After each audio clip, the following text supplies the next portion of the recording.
Agora, eu não sei também se isso é o tempo que é assim, que a gente tem que aceitar essa cultura de agora. Mas será que esse cara é a modernidade... Quando você passa a informação, o cara também gosta de ser o primeiro a contar para alguém? Tem isso da rede social, ele descobriu o que está acontecendo, não tem mais o jornalista? Existe uma concorrência muito grande. Quando você falava que lia o editorial, é uma forma de você ler o editorial e falar, deixa eu ver o que eu estou pensando a respeito de determinado assunto. Hoje não, hoje eu acho importante que você pense com a sua cabeça. Você tem vários veículos à sua disposição e você vai fazer uma seleção do que é importante, do que é aquilo que coincide com o seu pensamento. Então, a função do repórter, do jornalista, ela perde muito com isso. Porque não é só ele que vai na frente da câmera e dá uma informação e pronto, e você vai acreditar. Não, você vai questionar e tem outros veículos que você pode discutir, pode avaliar se aquela versão que foi dada é verdadeira ou não. Então, mas por exemplo, na Covid a imprensa não funcionou, porque todo mundo ficou naquele, como é que eles chamavam lá de... Era consórcio. Consórcio. Quem falasse alguma coisa contra, que é o papel da imprensa. Exato. Fala, questionar. Aí, como é que é isso? O questionamento, exato. Estou recebendo fulano de tal.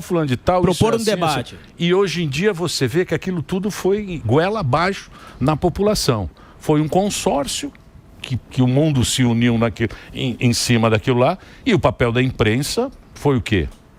Acho que o papel da imprensa foi alertar do risco. Eu mesmo segui esse consórcio. Eu e minha família, fiquei isolado. Acho que todo mundo acabou ficando isolado. Todo mundo. Esperando uma vacina para resolver o problema. Então, mas a imprensa não cumpriu o papel dela ali para trazer informação. Que é isso que você falou. Que você tem uma outra opinião. Porque a imprensa não é a Teresa de Calcutá, não é a última instância. E para mim também a imprensa, como o Ministério Público, como a polícia e como a justiça, não é a corregedoria da humanidade.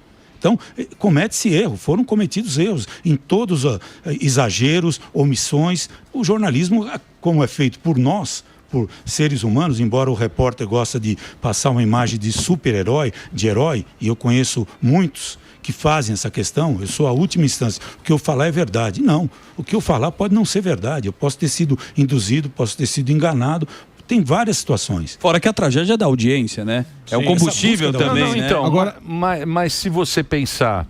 O jornalismo sempre foi uma coisa que a gente acreditou, cara. Sim. Eram pessoas ali fora do... Sim.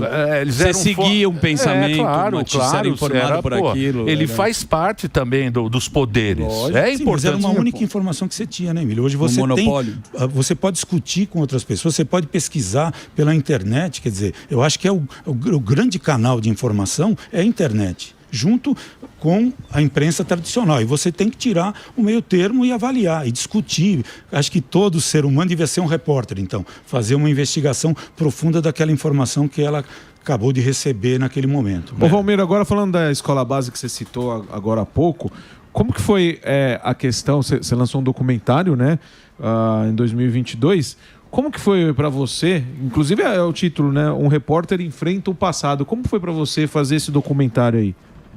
Então, Morgado, como eu acabei de falar, o repórter muitas vezes sente um herói, um super-herói, né? Então ele é visto na televisão, ouvido no rádio, escreve no jornal, poxa, é uma grande autoridade.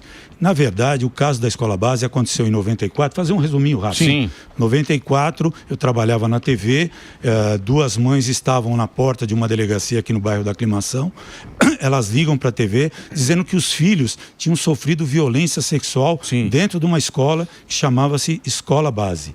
Eu fui mandado para lá, como eu cobro a hora de polícia, cheguei lá, as mães estavam na porta da delegacia, desesperadas, dizendo que a polícia estava investigando. Um casal, que depois eu fiquei sabendo que era o casal Shimada, dono da escola, e também tinha a Paula Millen e o marido dela, o Maurício Alvarenga, que estavam detidos em salas, dentro da delegacia. Eu subi, falei com o delegado, ele falou, tem uma denúncia grave. E eu já cobria polícia há 20 anos. E nunca tinha feito um caso de violência sexual contra a criança. Hoje, infelizmente, tanto a mulher como as crianças são vítimas brutais da violência no país.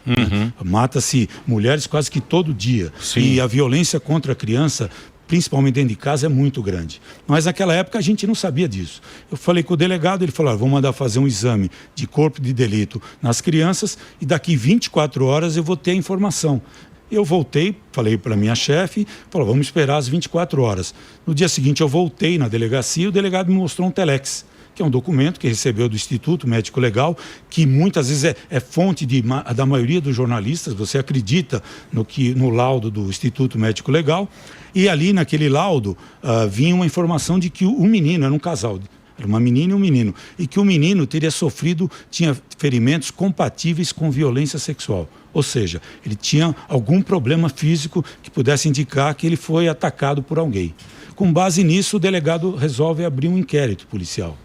E esse inquérito policial, ele não decretou sigilo na época, era o delegado Edelcio Lemos, ele não decretou sigilo na época. Eu voltei para a redação e, com base nesse telex, na confirmação do delegado, na informação das mães que diziam que as crianças tinham sido vítimas de violência sexual, a gente colocou uma matéria no Jornal Nacional. A partir daí, esse caso teve uma repercussão nacional, toda a imprensa cobriu, todos os veículos entraram, e depois de 2, 3 meses se descobriu que eram 2 casais, donos da escola, e um outro casal que o filho estudava lá, e que a denúncia é que as crianças eram tiradas da escola base e levadas para casa desse outro casal, que seria uma espécie de motel, e aí os 6 estavam envolvidos, foram denunciados, tiveram prisão preventiva decretada.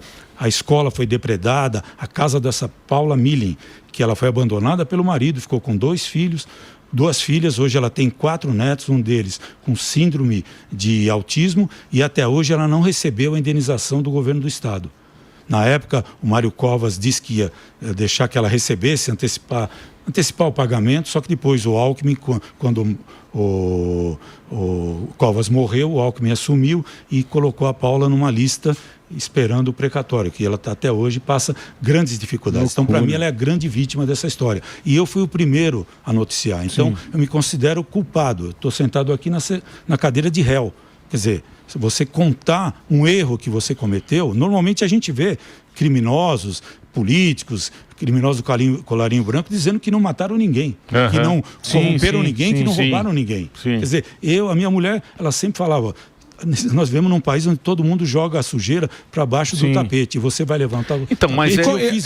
Mas é isso que dá credibilidade. E como foi para você ir cavucar isso daí e colocar isso à tona e falar, pô, errei, e fazer esse documentário e enfrentar essa culpa aí que você falou que é sua? Olha, Morgado, eu acho que eu tenho uma culpa muito grande e vou levar ela para sempre. Para fazer o documentário, o acervo da TV fez o levantamento, eu fiz 3.000 matérias para a TV em 31 anos. Já tinha história na Jovem Pan, Jornal do Brasil, Folha.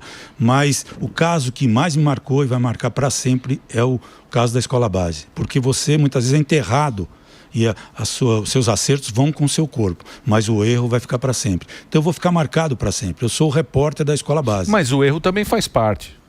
Não é só o tentativa acerto. E erro, né? Do cara faz 1.000. Quantas matérias? Não, o erro também faz parte. Agora, quando você assume o erro, porque, todo mundo é humano e sabe que o princípio nosso é de errar.